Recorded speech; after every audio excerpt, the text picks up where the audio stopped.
அடுத்தது பார்த்தீங்கன்னா notified goods. சமீபத்தில் இப்போ ஒரு சமீபம்னு இல்லை, ஏப்ரலில் ஒரு நோட்டிஃபிகேஷன் வந்தது 206(1)F. இன்னும் டிசிஎஸ் ஆன் நோட்டிஃபைடு குட்ஸ். முதல்ல டிசிஎஸ் ஆன் நோட்டிஃபை குட்ஸ் பார்த்தீங்கன்னா 206(1)Fல வந்து மோட்டார் வெஹிக்கிளுக்கு மட்டும் 1% பிடிப்பாங்க. நம்ம ஏதோ கார் வாங்கினோம்னா நமக்கு டிசிஎஸ் பிடிப்பாங்க. அந்த டிசிஎஸ்ஸை நம்ம அந்தந்த இன்கம் டேக்ஸ் ரிட்டர்ன் ஃபைல் பண்ணும்போது அதில் டிடெக்ட் பண்ணிட்டு நம்ம பண்ணி கொடுப்போம். TCS on notified goods 206(1)F. So இதில் பார்த்தீங்கன்னா ஒரே ஒரு இது மட்டும் இருந்தது. என்னன்னு பார்த்தீங்கன்னா மோட்டார் வெஹிக்கிள் மட்டும் முதல்ல இருந்தது. 206(1)Fல மோட்டார் வெஹிக்கிள் மட்டும் இருந்தது. அப்புறம் ஜனவரி 2025 இருந்து அமெண்ட்மெண்ட் ஃபினான்ஸ் ஆக்ட் என்ன சொன்னாங்கன்னா, இதில் வந்து நம்ம வந்து வெறும் மோட்டார் வெஹிக்கிள் மட்டும் லக்ஸரி கூட்ஸ்ன்னு நினச்சிட்டு இருக்கோம். அது கிடையாது. மோட்டார் கார் வாங்குறவங்க மட்டும் பெரிய ஆடம்பர பொருள் வாங்குற மாதிரி இல்லை. நார்மலாக இந்த உலகத்தில் மோட்டார் வெஹிக்கிளை தவிர பிற ஆடம்பர பொருட்கள் இருக்கு அப்படின்னு சொல்லிட்டு அந்த ஆடம்பர பொருட்கள் என்னன்னு நோட்டிஃபை பண்ண போகிறோம். அந்த நோட்டிஃபை பண்ணுற பொருளுக்கும் டிசிஎஸ் அப்ளிகபிள். சரி சார், இதனால் நமக்கு என்ன பிரச்சனை? மோட்டார் வெஹிக்கிள் டிசிஎஸ் இருக்கிறப்போ ஸ்பெசிபிக் இண்டஸ்ட்ரிக்கு மட்டும் இருந்தது, மோட்டார் வெஹிக்கிளுக்கு மட்டும் டிசிஎஸ் இருந்தது.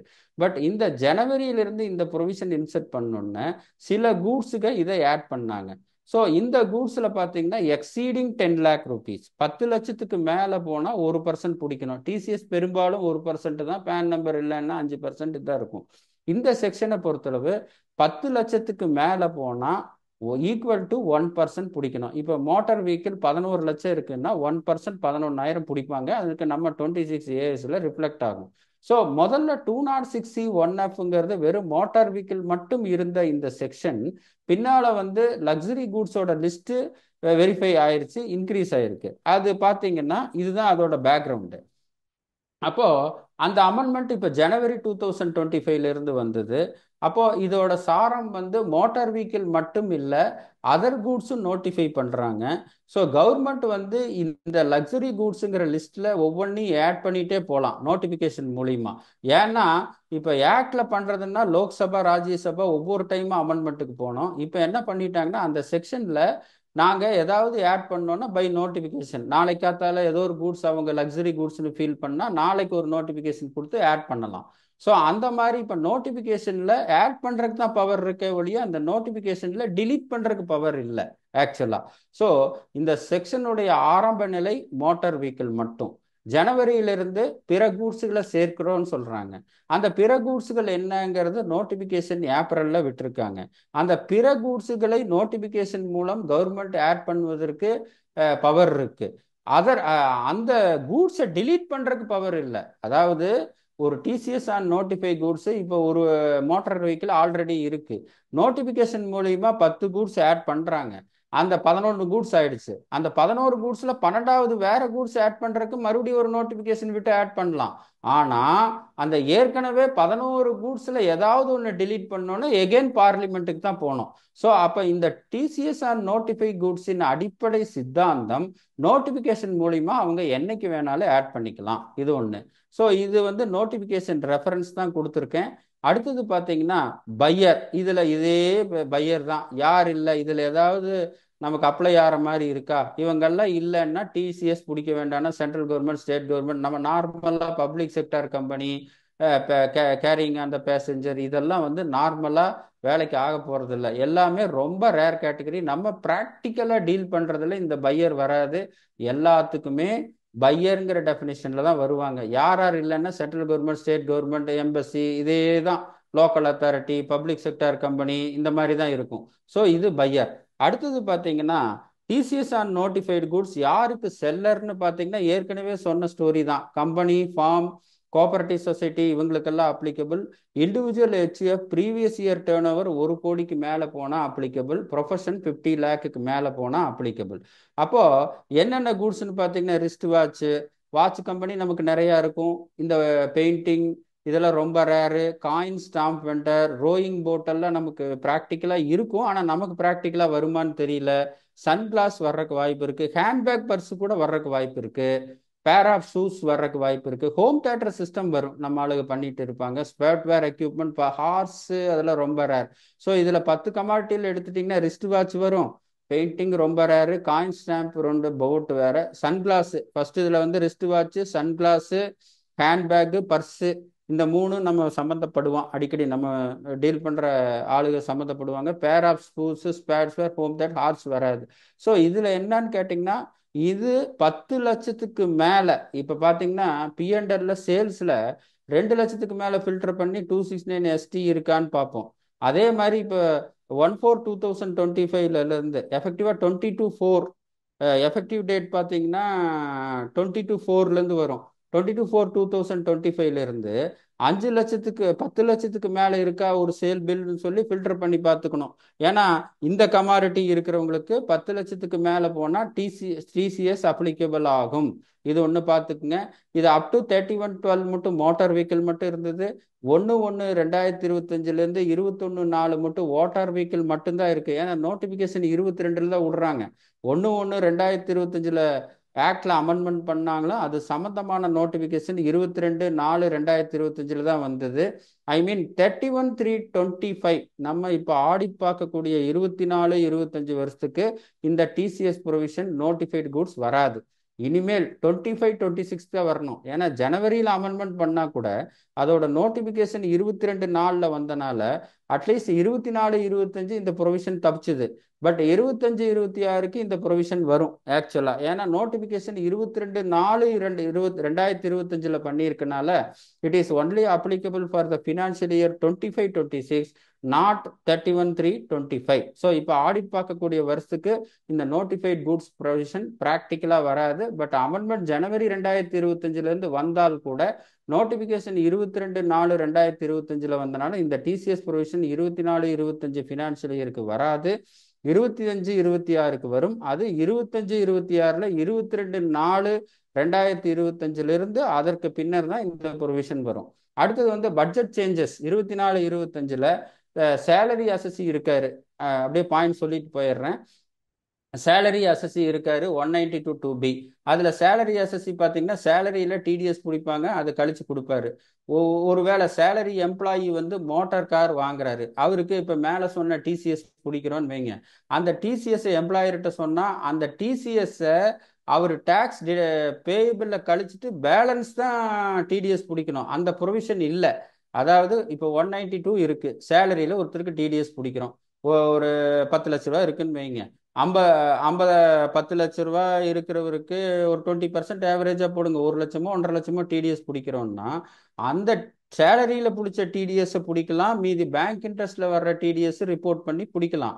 ஒருவேளை அந்த எம்ப்ளாயி கார் வாங்கினார்னா அவரோட டிசிஎஸ் சேலரியில கன்சிடர் பண்ணி கழிச்சுட்டு பேலன்ஸ் பிடிக்கிறதுக்கு வாய்ப்பு இல்லாமல் இருந்தது. ஸோ இப்போ 26AS சப்போர்ட்டோட டிடிஎஸ் சேலரி அசஸிக்கு கூட டிடிஎஸ் மட்டும் இல்லை, சேலரி டிடிஎஸும் டிடெக்ட் பண்ணிக்கலாம்.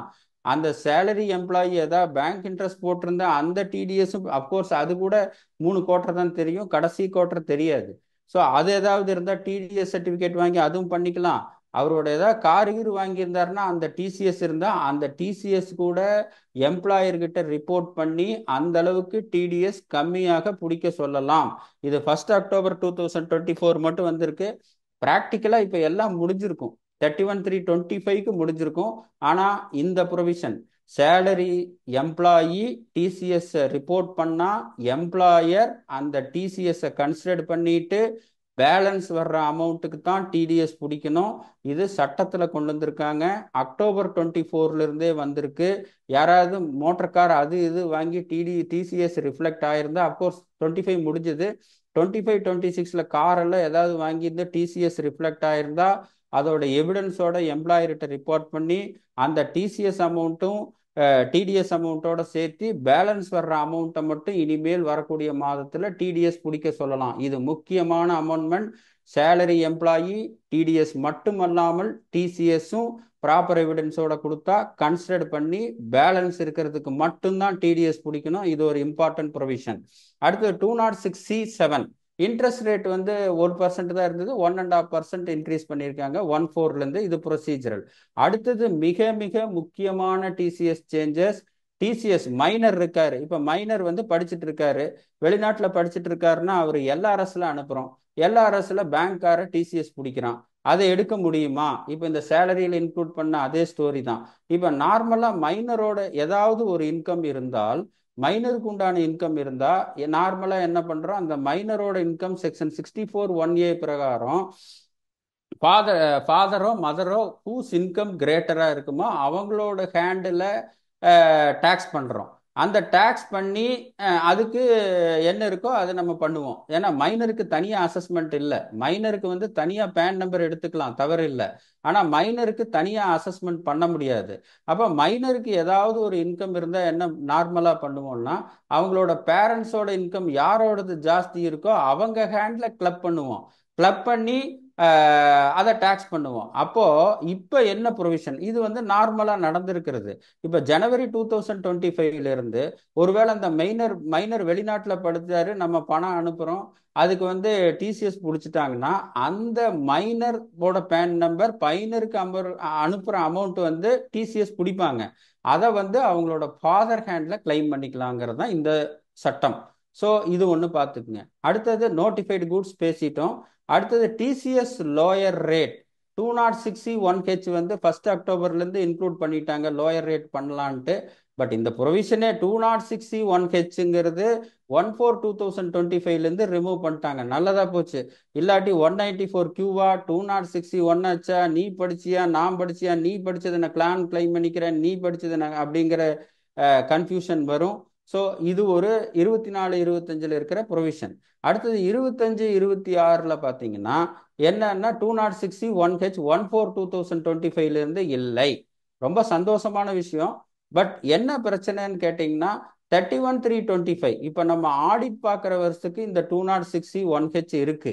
1/4/2025 இருந்துதான் இல்லை. இனிமேல் தலைவலி இல்லையே ஒழிய இப்போ தலைவலி தான்.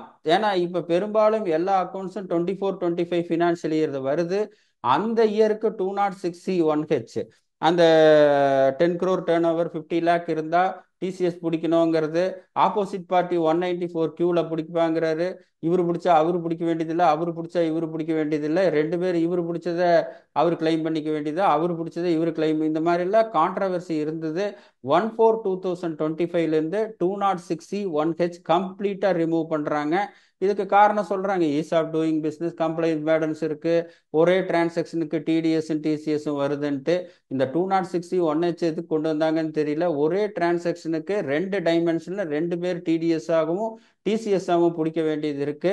அதனால் 1/4/2025லேருந்து இதை ரிமூவ் பண்ணிட்டாங்க. பட் நம்ம பார்க்குற ஆடிட்டான 24-25க்கு இது வந்து ஸ்டில் அப்ளிகபிள் தான். அடுத்த மிக முக்கியம் வந்து நான் ஃபைலர்ஸ், டிடிஎஸ்லையும் இந்த இது இருக்கு.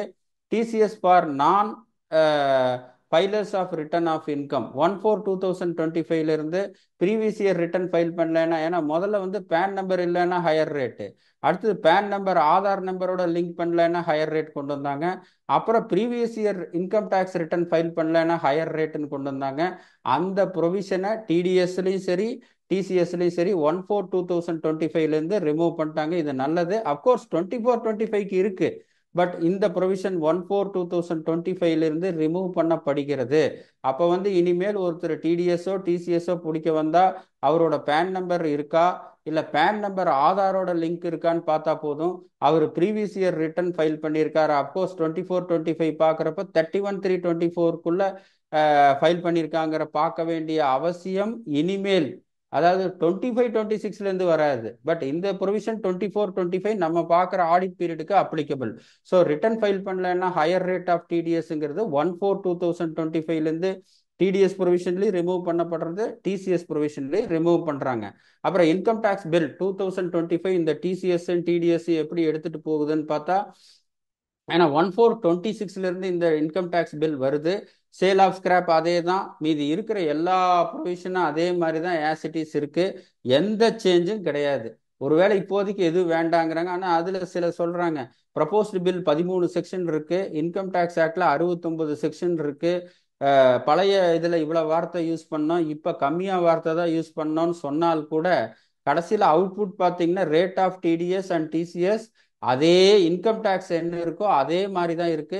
எனக்கு தெரிஞ்சு 1/4/2026ல இதே மாதிரி தான் பிரயாணம் பண்ணுவோம். அப்கோர்ஸ் 26 27 இதே மாதிரி தான் பிரயாணம் பண்ணுவோம். 27க்கு அப்புறம் வேற ஏதாவது யோசிப்பாங்க. ஏன்னா இப்போ டிரான்ஸ்மிஷன் ஆகிறப்போ ஏற்கனவே இதை காம்ப்ளிகேட் பண்ணிட்டு பண்ண வேண்டாம், அதை அப்படியே கொண்டு போய் வச்சுக்கலாம், அப்புறம் பார்க்கலான் இருப்பாங்க.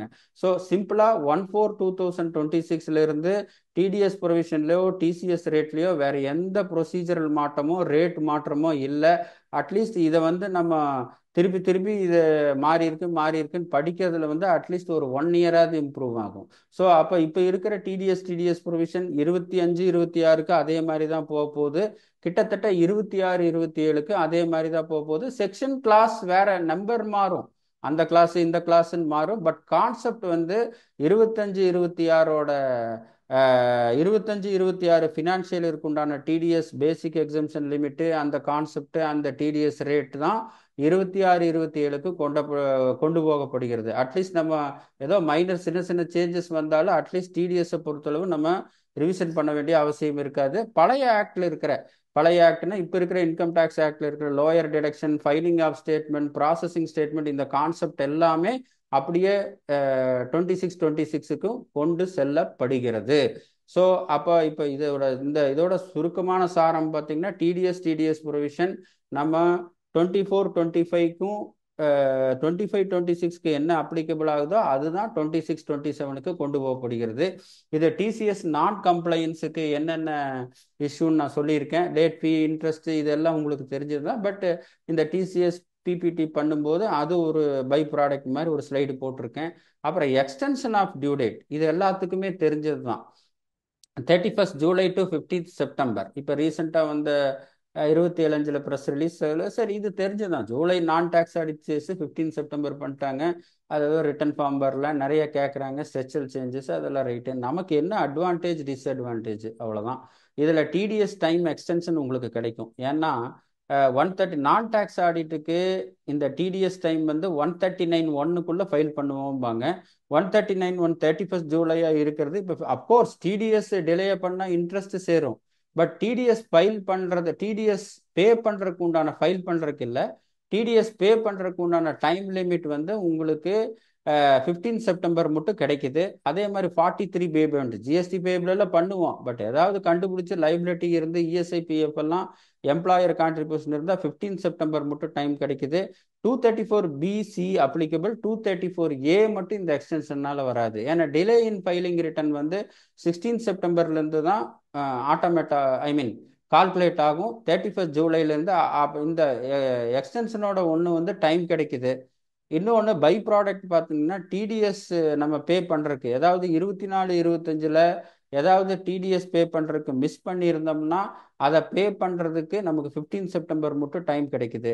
அதே மாதிரி ஜிஎஸ்டி பேயபிள், இஎஸ்ஐ 43B பேமெண்ட்டும்பாங்க, இஎஸ்ஐ பிஎஃப் பேமெண்ட்டு, மற்ற அந்த மாதிரி 43B பேமெண்ட்டுக்கும் 139(1)க்குள்ளே பண்ணால் போதுங்கிறாங்க. நார்மலாக பழசு 139(1), வாலண்டரி ரிட்டர்ன் 31st ஜூலைனா கூட 15 செப்டம்பர் மட்டும் இருக்குது. 234B 234C இன்ட்ரெஸ்ட் அட்வான்ஸ் டேக்ஸ்க்கு உண்டான இன்ட்ரெஸ்ட் அப்ளிகபிள் தான். டிலே இன் ஃபைலிங் ரிட்டர்னோட 234A மட்டும் 15 செப்டம்பர் மட்டும் அப்ளிகபிள் ஆகாது. இதெல்லாம் விட இந்த பவர் பாயிண்ட்ல 15 செப்டம்பர் மட்டும் நான் டாக்ஸ் ஆடிட் கேஸே தள்ளும்போது டாக்ஸ் ஆடிட் வர்றதற்கு வாய்ப்புகள் அதிகமாக இருக்கிறது. ஏன்னா 30 செப்டம்பருக்குள்ள நம்ம 3CD பண்ணணும், 31st அக்டோபருக்குள்ள ரிட்டர்ன் ஃபைல் பண்ணோங்கிறது டாக்ஸ் ஆடிட் கேஸில் இருக்கு. இதோட தள்ளுதல் அதையும் தள்ளும் என்ற நம்பிக்கை எனக்கு இருக்கு. ஏன்னா 15 செப்டம்பர்ல நான் டாக்ஸ் ஆடிட் கேஸ் முடிச்சு 30 செப்டம்பர்ல 3CD ஃபைல் பண்ணி 31st அக்டோபர்ல tax audit case return file பண்ண கண்ணு வெளியில வந்துடும். ஸோ இதனுடைய எக்ஸ்டென்ஷன் நான் டாக்ஸ் ஆடிட்டுடைய எக்ஸ்டென்ஷன் கொஞ்சம் டாக்ஸ் ஆடிட்லையும் எதிரொலிக்கும் என்று நம்புகிறேன். இது ஒன்று. அடுத்தது பார்த்தீங்கன்னா மிசலேனியஸ் பாயிண்ட் பார்த்தீங்கன்னா கைடன்ஸ் நோட் ஆன் ஃபினான்சியல் ஸ்டேட்மெண்ட்னு ஒன்று இருக்குது நான் கார்பரேட் என்டைட்டிக்கு. இதை பற்றி சொல்லணும்னா இப்போ கம்பெனிஸ் ஆக்டுக்கெல்லாம் ஷெட்யூல் 3ன்னு இருக்குது. அதில் balance sheet, profit and loss account இந்த ஃபார்மெட்டில் தான் இருக்கணும்னு ப்ரிஸ்கிரைப் பண்ணினாங்க. ஆனால் அதர் தென் த நான் கார்பரேட் என்டைட்டிக்கு ஒரு ஃபார்மெட்டே இல்லை. நம்ம போடுறதான் capital account, secure loan, unsecure loan, creditors, எது முன்ன பின்ன வந்தாலும் அது என்ன சொல்லுவோம், டி ஃபார்மெட்னு சொல்லுவோம். இந்த பக்கம் லைபிலிட்டி, இந்த பக்கம் அசட்ஸ் இருக்கும். நம்ம முன்ன பின்ன பார்த்து போட்டுக்க வேண்டியதுதான். கம்பெனி ஆக்ட்ல அந்த மாதிரி முடியாது. ஏன்னா கம்பெனி ஆக்ட்ல ஃபார்மட் இந்த மாதிரி தான் இருக்கணும்னு பிரிஸ்கிரைப் பண்ணியிருக்காங்க. But other than the companies act இந்த ஃபார்மட் பெரும்பாலும் பிரிஸ்கிரைப் பண்ணவில்லை. இன்னைக்கும் சட்டத்தில் இல்லை. பட் இது institute of chartered accountant of India guidance note மூலியமா கொண்டு வந்திருக்காங்க. It is applicable for the financial year 24-25. இந்த ஸ்டாண்டர்ட் ஃபார்மட்ல தான் இருக்கணுங்கிறாங்க. அந்த கைடன்ஸ் நோட்ல எக்ஸல் டெம்ப்ளேட்டும் கொடுத்துருக்காங்க. ஏன்னா இப்ப இன்கம் டேக்ஸ் ஆக்ட் இதை பத்தி விசாரம் பார்த்தீங்கன்னா ஆல் டேக்ஸ் ஆடிட் கேஸ் டெக்னிக்கலா all tax audit case from 124-25 வந்து இந்த பிரிஸ்கிரைப்ட் ஃபார்மட்ல தான் இருக்கணுங்கிறது மெம்பருக்கு ஒரு கைடன்ஸா கொடுத்துருக்காங்க. அப்கோர்ஸ் கைடன்ஸ் நோட் வந்து ஒரு லீகல் சேஃப் இல்லைன்னா கூட இன்ஸ்டியூட் ஆஃப் சார்ட்டர்ட் அக்கவுண்டன்ட் விட்டுருக்கனால அதனுடைய மெம்பர்ஸை கவர் ஆகும். எப்படி இப்போ ஜிஎஸ்டி சர்க்குலரோ இன்கம் டேக்ஸ் சர்க்குலரோ இன்கம் டேக்ஸ் டிபார்ட்மெண்ட்டை கவர் ஆகுமோ அந்த மாதிரி institute of chartered accountant of India விடக்கூடிய கைடன்ஸ் நோட் அதனுடைய மெம்பர்ஸ்களே கவர் ஆகும். அட்லீஸ்ட் இந்த வருஷத்துல 1/4/24-25 வந்து அட்லீஸ்ட் டேக்ஸ் ஆடிட் கேஸுக்கு டேக்ஸ் ஆடிட்ல தான் மெம்பர் வந்து அபிஷியலா, மீதி இருக்குது பேங்க் அது அப்பப்போ போடுறது வேற. பட் லீகலா வந்து சைன் பண்றது டேக்ஸ் ஆடிட் கேஸ்ல தான். ஸோ டேக்ஸ் ஆடிட் கேஸ்ல இந்த balance sheet and P&L account இந்த ஃபார்மட்ல தான் இருக்கணும். கிட்டத்தட்ட பாத்தீங்கன்னா கம்பெனி ஆக்ட் ஃபார்மட் தான் இருக்கு. இன்கம் டேக்ஸ்ல பாத்தீங்கன்னா அவங்க தெளிவா இருக்காங்க. நீ பேலன்ஸ் ஷீட் P&L அக்கௌண்ட் என்னமோ வச்சுக்க, எனக்கு பிரசன்ட் பண்ற இன்ஃபர்மேஷன் இந்த மாதிரி இருக்கணும்னு அவங்க இன்கம் டேக்ஸ் ரிட்டர்ன் ஸ்டாண்டர்டைஸ் பண்ணிட்டாங்க. ஆனா நம்ம இப்போ பேங்க்குக்கோ மற்றதோ வெளியிலயோ யூஸ் பண்ணும்போது இந்த டி ஃபார்மெட்டு அந்த ஃபார்மெட்டு இந்த நிறைய ஃபார்மெட் யூஸ் பண்ணுறோம். அட்லீஸ்ட் இந்த institute of chartered accountant of India ஒரு கைடன்ஸ் நோட் யூஸ் பண்ணியிருக்காங்க. இதனுடைய சுருக்கமான சாராம்சம் வந்து 24-25 ஃபினான்ஷியல் இயருக்கு நான் கார்பரேட் என்டிட்டிக்கு எல்எல்பி ப்ளஸ் மற்றதுக்கு எல்லாத்துக்கும் எல்எல்பி, குறிப்பாக டேக்ஸ் ஆடிட் கேஸுக்கு balance sheet and P&L account இந்த பிரிஸ்கிரைப்ட் ஃபார்மட்ல தான் இருக்கணும்னு வலியுறுத்தி இருக்காங்க. அதுக்குண்டான எக்ஸல் டெம்ப்ளேட்டும் ஃப்ரீயாக கிடைக்குது. அப்படித்தான் இருக்கணும்னு சொல்லியிருக்காங்க. ஸோ இதை கொஞ்சம் பார்த்துக்குங்க. ஐடிஆர்யூ மாடிஃபை பண்ணியிருக்காங்க. அப்புறம் அப்டேட்டட் ரிட்டர்ன் வந்து 4 இயர்ஸ் பண்ணலாம். ஸோ இன்னைக்கு வந்து 20-21 ஃபினான்ஷியல் இயருக்கு உண்டான ஐடிஆர் ரிட்டர்னை பண்ணலாம். ஐடிஆர் ரிட்டர்ன் விட்டு போயிருந்தா ஃபினான்ஷியல் இயர் 20-21, அசஸ்மெண்ட் இயர் 21-22னா 4 வருஷம் 2026 மட்டும் பண்ணலாம். ஏன்னா 2025 முடிஞ்சு போச்சு மார்ச். இப்போ நம்ம கையில் இருக்கிற கண்ட்ரோல் வந்து ஃபினான்ஷியல் இயர் 20-21, அசஸ்மெண்ட் இயர் 21-22, 4 வருஷத்துக்குள்ள பண்ணலாம்னா 20-21 ஃபினான்ஷியல் இயர் 21-22, 22-23, 23-24 4 வருஷம் ஐடிஆர்யூ ஃபைல் பண்ணலாம். ஸோ இது ஒரு வரவேற்கத்தக்க மாற்றம். ஏன்னா முதல்ல 2 வருஷம் பண்ணலான்னாங்க, இப்போ 4 வருஷம் பண்ணலாம். இதோட எஃபெக்ட் 20-21லேருந்து விநாயகர் சொல்லி போடலாம். அதை கொஞ்சம் பார்த்துக்குங்க. ஐடிஆர் ஃபார்ம்ஸில் சில சேஞ்சஸ் இருக்குது. அதை பற்றி பின்னால் ஒரு மீட்டிங்கில் விரிவாக எடுக்கிறேன். ஐடிஆர் ஃபார்ம்ஸில் பொதுவாக என்ன மாதிரி இது ட்ராக் போகுது அப்படிங்கிறத மட்டும் சொல்கிறேன். முதல்ல வந்து எல்ஐசி கிளைம் பண்ணால் எல்ஐசி அமௌண்ட் மட்டும் போட்டால் போதும். இப்போ எல்ஐசி அமௌண்ட்டோட பாலிசி நம்பர் கொடுக்க வேண்டியது இருக்குது. அதே மாதிரி பேங்க் லோன் இருந்தால் பேங்க் லோன் மட்டும் போட்டால் போதும். இப்போ பேங்க் லோன் அக்கௌண்ட் நம்பர் கொடுக்க வேண்டியது இருக்குது. எங்கெங்கள் அதே மாதிரி 82ல் 80Uலலாம் வந்து அந்த டாக்டரோட ஐடென்டிஃபிகேஷன் நம்பர் கொடுக்க வேண்டியது இருக்குது. முதல்ல இப்போ என்னன்னா நியூ ஸ்கீம் என்கரேஜ் பண்ணுறதை விட ஓல்டு ஸ்கீம் டைட் பண்ணிட்டு இருக்காங்க. ஓல்டு ஸ்கீமோட டிடக்ஷன் எல்லாம் சாதாரணமாக கிளைம் பண்ணிட்டு வந்தது. இந்த வருஷம் 24-25 ஃபினான்ஷியல் இயர் அசஸ்மெண்ட் இயர் 25-26ல் ஒவ்வொரு டிடக்ஷனுக்கும் டாக்குமெண்ட் ஐடென்டிஃபிகேஷன் நம்பர் அல்லது எல்ஐசியா இருந்தால் எல்ஐசி நம்பர், என்எஸ்சியா இருந்தால் என்எஸ்சி சர்டிஃபிகேட் நம்பர், பேங்க் லோனாக இருந்தால் பேங்க் அக்கௌண்ட் நம்பர். ஸோ இனிமேல் டிடக்ஷன் கிளைம் பண்ணுறது சும்மா ஒரு இப்போ முதல்லலாம் பார்த்தா ஏடிசின்னா 1.5 லட்சம் போட்டுவிட்டு ரீஃபண்டை கிளைம் பண்ணிட்டு இருப்போம். இன்னும் அந்த பஜனை ஆகாது. எந்தெந்த டிடக்ஷன் கிளைம் பண்ணாலும் அதோட சோர்ஸ் டாக்குமெண்ட், ஏற்கனவே இந்த சோர்ஸ் டாக்குமெண்ட் வந்து கவர்மெண்ட் கிட்ட இருக்கு. இப்போ லோன் அக்கௌண்ட்னு பார்த்தீங்கன்னா பேங்க் அக்கௌண்ட்லேருந்து அவங்க ஃபினான்ஷியல் ரிப்போர்ட்டிங் அத்தாரிட்டி இன்கம் டேக்ஸுக்கு கொடுக்குறாங்க. அதை வச்சு இது கிராஸ் செக் பண்ணுவாங்க. ஸோ இனிமேல் வந்து 80Cலேருந்து 80D மட்டும் ட்ராவல் பண்ணுறப்போ வெறும் அமௌண்ட் மட்டும் போட்ட பஜனை நடக்காது. அமௌண்ட் கிளைம் பண்ணோம்னா அது பாலிசியாக இருந்தால் என்ன பாலிசி நம்பர், லோன் அக்கௌண்ட்டாக இருந்தால் லோன் அக்கௌண்ட் என்ன நம்பர், அந்த மாதிரி கொண்டு போகிறாங்க. ஏற்கனவே ஓல்டு ஸ்கீம் கொஞ்சம் கொஞ்சமாக ஒரு முடிவுக்கு வந்துட்டு இருக்கு. இப்போ நியூ ஸ்கீமை தான் என்கரேஜ் பண்ணியிருக்காங்க. ஓல்டு ஸ்கீமில் 80C to 80D சும்மா போட முடியாது, டாக்குமெண்ட் நம்பர் பண்ணுவாங்க. அதை கிராஸ் வெரிஃபை பண்ணுறது கூட இன்கம் டேக்ஸ் டிபார்ட்மெண்ட்டுக்கு ஆர்டிஃபிஷியல் இன்டெலிஜென்ஸ் சப்போர்ட் பண்ணுது. ஸோ இது ஒரு டிரான்ஸ்ஃபார்மேஷன் நடக்குது. ஸோ இப்போ பார்த்தீங்கன்னா டிசிஎஸ் ப்ரொவிஷன் ஒன்று, இன்னொன்று இந்த வருஷம் என்ன இந்த balance sheet and profit and loss account இந்த ஃபார்மேட்டில் தான் இருக்கணும் அப்படிங்கிறது ஒன்று இருக்குது. அஃப்கோர்ஸ் இது டேலியில் பார்க்கணும், அதோட சிங்க் ஆகிருக்காங்கிறத பார்க்கணும், இல்லை டேலி கொண்டு போவாங்கன்னு நினைக்கிறேன். ஏன்னா நான் கார்பரேட் என்டிட்டி இன்க்ளூடிங் எல்எல்பிக்கு ஸ்பெசிஃபைடு ஃபார்மட் இருக்குது. ஸோ அதை வந்து இந்த வருஷம் audit, of course tax audit start பண்ணுறப்ப இந்த பிரச்சனைகள் தொடங்கும். ஸோ அது எப்படி ஸ்டாண்டர்டைஸ் பண்ணுறாங்கன்னு பார்ப்போம். இன்னைக்கு இருக்கிறது வந்து உங்களுக்கு ஒரு வியூ வேணும்னா அந்த கைடன்ஸ் நோட்டில் இருக்கிற எக்ஸல் ஃபைல் டெம்ப்ளேட்டை டவுன்லோட் பண்ணி ஒரு வியூ பார்த்துக்குங்க. ஸோ ஐடிஆர் ஃபார்ம்ஸில் வரக்கூடிய மாற்றங்கள் நியூ ஸ்கீமை என்கரேஜ் பண்ணுவதாகவும் ஓல்டு ஸ்கீமை டைட் பண்ணுவதாகவும் இருக்கிறது. அதே மாதிரி ஐடிஆர் பார்த்தீங்கன்னா கேபிட்டல் கெயின் வந்து அதுக்கே பெரிய டிஸ்கஷன் வேணுமாட்டு இருக்கு. ஏன்னா 23/7 கேபிட்டல் கெயினில் நிறைய மாற்றங்கள் வந்திருக்கு. அப்போ இந்த வருஷம் வந்து நியூ ஸ்கீம் ஓல்டு ஸ்கீம் மாதிரி கேபிட்டல் கெயின் வந்து 1/4/2024 டு 22/7/2024 மட்டும் ஒரு ஒர்க்கிங், 23 31/3/25 மட்டும் 2 ஒர்க்கிங் பண்ண வேண்டியது இருக்கு. ஏன்னா 23/7 மிகப்பெரிய கேபிட்டல் கெயினில் மாற்றங்கள் வந்திருக்கு. ஸோ கேபிட்டல் கெயினில் இருக்கிறதும் 2 கிபி மாதிரி 1/4/2024 டு 22/7/2024 மட்டும் ஒரு ஒர்க்கிங்கும், 23/7/2024 31/3/25 மட்டும் ஒரு இது இருக்கு. ஸோ கேபிட்டல் கெயின் ஒர்க்கிங்கு 2 கொடுக்க வேண்டியது இருக்கு, 2 ஷெடியூலாக கொடுக்க வேண்டியது இருக்கு. ஸோ இந்த மாதிரி 24/25 எக்ஸ்டென்ஷன் பண்ணினால் கூட இந்த மாதிரி சில புது விஷயங்கள் இருக்கு. இந்த விஷயங்களை நம்ம அறிந்துட்டு புரிஞ்சுட்டு இதை எப்படி கொண்டு போவோங்கிறத நம்ம பார்க்கணும். கடைசி நேரத்தில் உதாரணத்துக்கு ஒரு எல்ஐசி பாலிசி நம்பரே இருக்கு, ஏதோ ஒரு நம்பர் அடிச்சு விட்டோம்னா பின்னால் ஸ்க்ரூட்டினி நோட்டீஸ் வரும். ஸோ அப்போ இனிமேல் 80C to 80Dங்கிறது டாக்குமெண்ட் நம்பர் அல்லது எல்ஐசி நம்பருங்கிறது ஒரு புது கான்செப்ட் கொண்டு வந்திருக்காங்க. ஸோ இனிமேல் 80C new scheme old scheme போட்டு யாருக்கெல்லாம் ஓல்டு ஸ்கீம் பெனிஃபிட்டாக இருக்கோ அவங்களோட 80 டிடக்ஷன் ஏதாவது போன வருஷம் ஃபைலை பார்த்துட்டு அதோட டாக்குமெண்ட் நம்பரோட கிளைம் பண்ணுறது ரொம்ப ரொம்ப பெனிஃபிட். ஸோ இப்போ இந்த டிசிஎஸ் ப்ரொவிஷனில் TCS on scrap income profit and loss அக்கௌண்ட்டில் இன்கம் சைடில் வரும். ஸோ அதனால் டிசிஎஸ் அண்ட் ஸ்கிராப் பார்த்துங்க. இல்லாட்டி இன்வைட் 48 டிஸ்அலவன்ஸ் இல்லைன்னா கூட டிசிஎஸ் பெனால்ட்டி இன்ட்ரெஸ்ட் லொட்டு லொஸ்க்கு நான் கம்ப்ளைன்ஸ்னு வரக்கு வாய்ப்பு இருக்குது. அதே மாதிரி ஓவர்சீஸ் டூர் பேக்கேஜ் இண்டஸ்ட்ரியில் இருக்கிறவங்க பேசிக் எக்ஸம்ஷன் லிமிட் இல்லை. இண்டிவிஜுவல் ஹெச்இஎஃப்ஆர் இருந்தால் கூட previous year turn over 1 crore concept கிடையாது. நோட்டிஃபை கூட்ஸில் அப்கோர்ஸ் 10 lakhக்கு மேலே போனால் வரும். ஸோ இதெல்லாம் டிசிஎஸ் சம்பந்தமான சில மாற்றங்கள். இந்த பவர் பாயிண்ட்டை நான் ஷேர் பண்ணுறேன், இதை எடுத்து வச்சுக்கோங்க. ஸோ வாய்ப்பளித்த விஆர்எஸ் அகாடமி நீலகண்டன் அவருக்கு என்னுடைய நன்றி வணக்கம். என் உரையை முடிக்கிறேன். நன்றி, வணக்கம்.